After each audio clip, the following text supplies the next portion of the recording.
Now, tell us about Sun Records. This is the show that you're on. Yes. And it must be a lot of fun working on that show, right? It's amazing. Well, first of all, I had a huge obsession with Elvis growing up.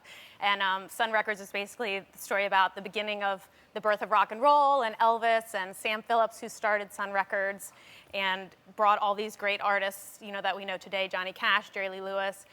So it's a great show to be a part of because it's a period in history that I love so much. Why do you like it so much? How did you get into it? Well, my mother was actually born in Memphis, Tennessee, and that's where the show takes place.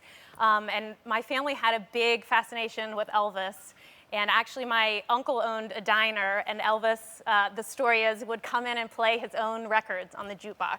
That is the coolest thing ever. Yes, right? Wow. Yeah, so he would come in there. So I have an uncle who's crazy about Elvis, so that was always part of my upbringing. So on my wall as a teenager, I had a poster of Elvis. Like, it was always something I loved. So Yeah, I love his music. And as you're talking about Sun Records and you're mentioning names like Jerry Lee Lewis and Johnny Cash and Elvis Presley, the cool thing about the show is that it feels like you're really getting a glimpse at these guys when they were just getting started, and what an exciting time it must have been in Memphis around that time. Yes. You feel that on set? Oh, definitely. Memphis, I mean, we couldn't have shot the show anywhere else. It's basically, a lot of it is just as it was in the time period when these guys were there. So to be able to shoot on location and be like, Elvis actually stood here and was in this building, and Sun Records is exactly the same as it was. So that's cool. Yeah. I played a show once in the dressing room that I was in. They said, Elvis used this dressing room, and it's a cool feeling. You feel it, right? You do.